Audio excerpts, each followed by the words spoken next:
Protesters, protesters, protesters. Inflicting harm or terror or damage. But were those women in the restaurant inflicting harm or terror or damage by protesting the President of the United States? I mean, they were just shouting, basically, in his vicinity. I mean, repeat what you just said. I mean, honestly, so you're asking whether there's damage done by four individuals screaming and yelling at the President of our United States while he's trying to have dinner. That can't be a serious question. That cannot be a serious question. All right, folks. That can't be a serious answer. Because this is genuinely stunning. Donald Trump's authoritarian crackdown is only intensifying.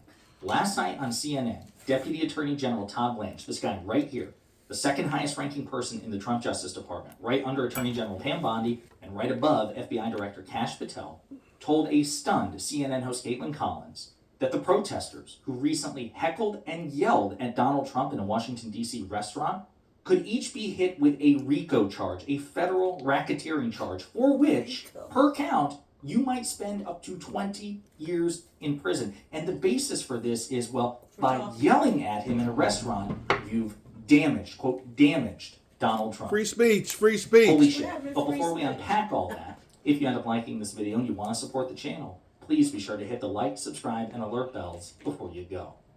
8 months in, and this is where we are. Take a look. As you know, RICO has been used to go after, like, Al-Qaeda, MS-13, the Gambino family. How would something like that protest fall under a RICO charge? That's not what we use RICO for only.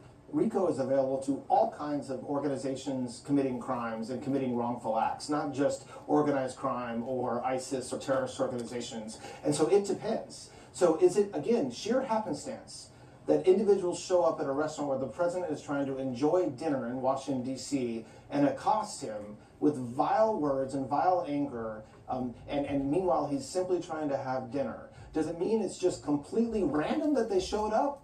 Maybe, but to the extent that it's part of an organized effort to inflict harm and terror and damage to the United States, there's potential. Organized protesting is illegal? There. And that's what the president was saying yesterday in the Oval Office, and what he also has said in the days before that as well.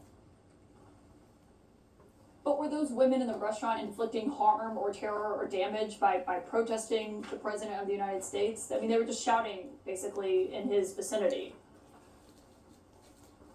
I mean, repeat what you just said. I mean, honestly, so you're asking whether there's damage done by four individuals screaming and yelling at the President of our United States while he's trying to have dinner. That can't be a serious question. That cannot be a serious question. I mean, it's true that there's a difference between shouting and committing an assassination, There were supporters outside which is what as well. happened to Charlie.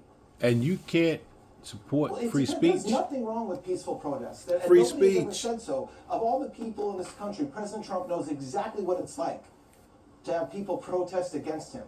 But what he's talking about, and what the administration is talking about, is organized efforts by individuals who are not present at the protests, but they're funding these protests, and they're not protests. They're inflicting damage and harm and actually assaulting officers. They're damaging vehicles, and that's the conduct that we're trying to stop. That's January 6th. Well, I mean, They weren't. What are you talking about? There was none of that. I don't even know where to begin. It's not funny. It's actually not funny at all. Like, people. Veterans' unique experiences weren't hitting. I want to remind you. So this is what happened. I remind you. This is what Todd Blanche, who by the way used to be Trump's former personal attorney. You might need to check his fucking letterhead because he's no longer Trump's personal attorney. He's supposed to be the Deputy Attorney General of the United States.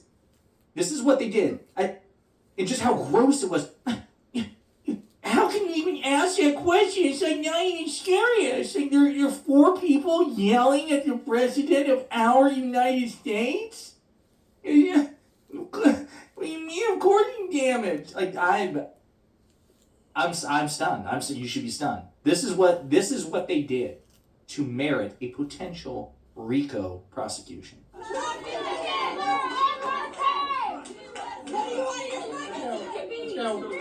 Watch him fake like it's something that he won. They yelled at him. They called him names. They called him Hitler, and then they were escorted out of the building. And that's it. They're going to potentially get hit with that's it, man. I don't even know. I just objectively the most corrupt and authoritarian administration in the history of this country, bar none. Ellie Honig, CNN's chief legal analyst, who, by the way, has defended Trump at times, he was stunned too. Well, we had the Deputy Attorney General, Todd Blanche, on air last hour, Caitlin Show, and he tried to argue that the people in the seafood restaurant who taunted, protested the president might have been a racketeering enterprise, all right? I mean, a racketeering enterprise is what I used to use to prosecute the Gambino and Genovese family. You know, other people used to prosecute MS-13. And the deputy AG, who I've known for 20 years, we were at the SDNY together and have defended him publicly at times, said with a barely straight face that those people in the fish restaurant could be prosecuted under RICO? Come on. Yeah, come on. I mean, it is preposterous. Dan Goldman, who's a member of Congress and a former prosecutor, says, I charge RICO cases. Yelling at the president is not a racketeering act and cannot be the basis for a criminal charge. Todd Blanche knows better. He is corrupting the DOJ with ridiculous comments like this. Andrew Engel, who's a lawyer, said Todd Blanche should be disbarred. It is dishonorable behavior from an attorney to blatantly say you should be charged for a RICO case, or with a RICO case, for the act of yelling at the president. They're trying to criminalize protests. No respectful attorney would ever dare to make such a case. I mean, listen again what he said. Harm and terror and damage. They yelled at him. Like,